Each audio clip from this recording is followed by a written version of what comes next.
नमस्कार दोस्तों। आज मिक्स डिक्टेशन लिखेंगे जिसमें 3-4 तरह के टॉपिक पर यह डिक्टेशन आधारित है। कई परीक्षाओं में ऐसे डिक्टेशंस आती हैं जिनमें 3-4 पैरा होते हैं और उनमें अलग अलग सब्जेक्ट रहता है। तो आज कुछ वैसा ही लिखेंगे जिसकी गति होगी लगभग 80 शब्द प्रति मिनट। डिक्टेशन स्टार्ट होगी 5 सेकंड बाद। स्टार्ट। अमेरिका से भारतीयों के निर्वासन की अमानवीय प्रक्रिया पर देश भर में सवाल उठ रहे हैं। यह स्वाभाविक भी है, लेकिन इस घटना का सबसे बड़ा और महत्वपूर्ण सबक यह भी है कि हमारे देश में कुशल और अकुशल तथा नौकरी के इच्छुक युवाओं के लिए अमेरिका के समान तुलनात्मक रूप से बेहतर अवसर नहीं हैं। यही कारण है कि देश के युवाओं को सुनहरे भविष्य की तलाश में वैध या अवैध प्रवासी के रूप में विदेश जाना पड़ता है।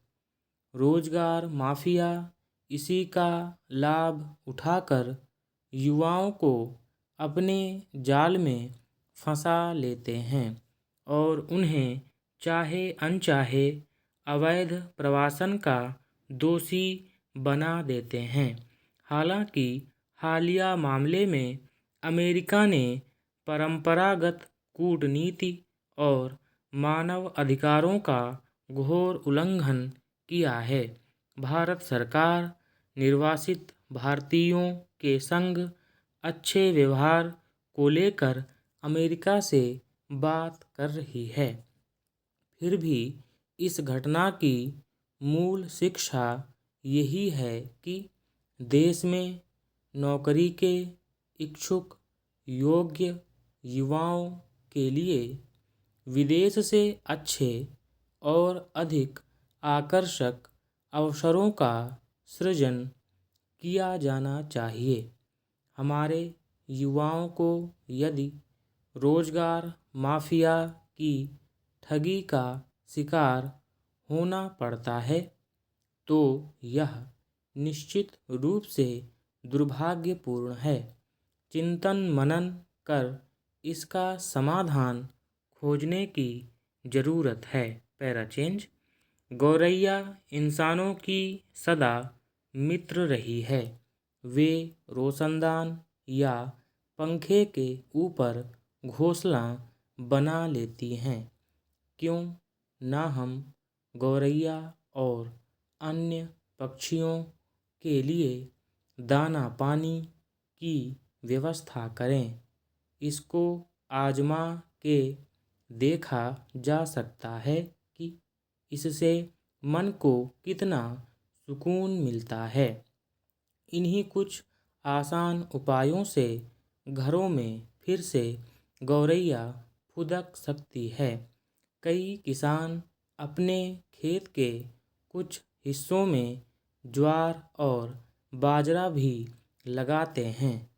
उनका उद्देश्य गौरैया को दाना प्रदान करना रहता है। गौरैया की सेवा से मन को सुकून मिलता है।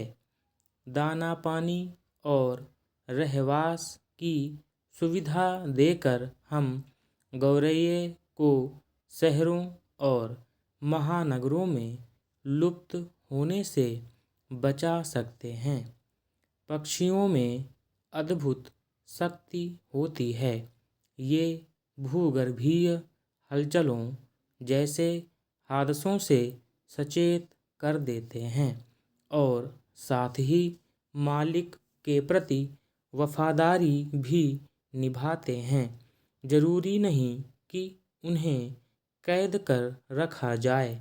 पक्षियों के लिए दाना पानी सकोरे में रखें। पृथ्वी पर रहने का जितना अधिकार मनुष्यों का है उतना ही पक्षियों का भी है। Para change. सोशल मीडिया आपसी संवाद संचार का अच्छा माध्यम है, मगर आजकल जिस तरह इस पर वीडियो, रील्स और वेब सीरीज के माध्यम से अश्लीलता फैलाई जा रही है, वह समाज के लिए चिंताजनक है। इसका असर युवाओं पर पड़ा है।